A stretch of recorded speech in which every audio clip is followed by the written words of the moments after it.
Dobrodošli spet v oddaji Ambienti. Pred nami je med drugim začetek študijskega leta, zato bo naslednji primer marsikomu še bolj zanimiv. Stanovanje, ki ga bomo spoznali, je dober primer dobljene bitke za vsak centimeter. Na svojih pičlih 20 kvadratnih metrih ponuja namreč kopico rešitev, ki nudijo kvalitetno bivanje kar 2 študentoma.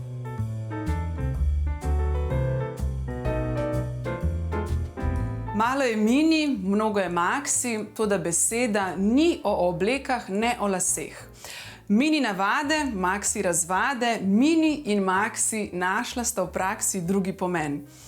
To besedilo naše zimzelene popevke, ki so jo zapele bele vrane, odlično opiše naslednje mini stanovanje, ki si ga bomo ogledali. David, en lep pozdrav najprej. Ja, lep pozdrav. Ja, najbrž se strinjate, da tole besedilo, tele zimzelene popevke, ki so ga zapele bele vrane, da zelo dobro opiše tole mini stanovanje, ki ima v bistvu vse kvalitete enega maxi stanovanja, lahko tako rečeva. Ja, to stanovanje je v bistvu majhno, ampak vsebuje v bistvu vse prostore večjih stanovanj. Tako da za bivanje vse, kar rabimo.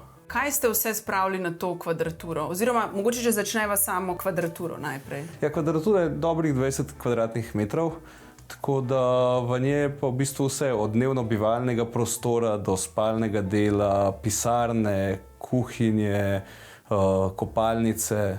Ok, in če se recimo sprehodiva od prostora do prostora, pa mogoče malo piševa detajle. Stanovanje v bistvu ima dnevni prostor, kater se v bistvu po noči oziroma večeru spremeni v spalnico, ima jedilnico, ki ima mizo za 2 oziroma bi lahko tudi 4 sedeli. Kjer sva midva zdaj? Tako je, za katero sedaj sedima midva. Zraven katere je v bistvu tudi ena delovna površina. Ločena je tudi posebej še ena pisarnica, katera je primerna, da se lahko ločiš, če nekdo kuha ali pa ima goste, da lahko še sam posebej delaš. Pač, kot sem rekel, še ena kopalnica z vsemi potrebnimi elementi, od tuša, WC-ja pa ogledala. Prenova oziroma opremljanje stanovanja se je začelo najprej z natančnim projektiranjem, kjer je bilo treba razmišljati prav o vsakem centimetru prostora, da se ga kar najbolje izkoristi. David pove, da je opremljanje tako majhne kvadrature še posebno velik izziv, hkrati pa mu je to delo zelo zabavno. Naročniki so želeli imeti funkcionalno kuhinjo, ki bo imela vse, kar imajo velike kuhinje. Posebno pozornost so namenili projektiranju inštalacij in seveda estetiki. Rdeča nit tega projekta je bila multifunkcionalnost. Pri projektiranju pohištva so izkoristili višino do stropa. Nad delovnim prostorom v kuhinji in nad pisalnimi mizami so shranjevalne površine. Povsod, kjer je bilo to možno, so vsak centimeter prostora izkoristili za ureditev shranjevalnih površin, tako da je skritih kotičkov tukaj kar precej. Dekorativna lesena stenska obloga da stanovanju toplino, obenem pa skriva okovje in kljuke, saj je za njo vhod v kopalnico. Zanimivo je pa tudi tole ogledalo, ki v bistvu optično zelo poveča prostor oziroma daje človeku občutek, da bi kar stopil van na tak način, ne? Tako je, v bistvu to ogledalo je direkt nasproti vhodnih vrat, ne? In smo hoteli, ko stopaš noter v stanovanje, da nimaš občutka, da si se zaletel v steno, ampak da te popelješ, da deluje, da je prostor večji, v bistvu refleksijo. Nika Nejc, lepo pozdravljena. Živjo. Kako pa se je bilo vama navaditi živeti na tako majhni kvadraturi? Ja, sicer sva oba odraščala v veliki hiši, kjer sva imela vsak svojo sobo, velik vrt in ogromno zelenja v okolici, sva se zelo hitro navadila na življenje v tem stanovanju. Stanovanje res ponuja vse možnosti za udobno in samostojno življenje. Tako da nisem imela nobenega problema s tem. No. Kaj pa vi, Nika? Smo se kar hitro navadila, no. Se mi zdi, da stanovanje svetlo ponuja nek svoj mir, tako da ni težko se tukaj učiti ali pa delati za faks, na primer. En lahko uživa, gleda televizijo, drug se zapre v pisarno in dela, kar pač mora delati.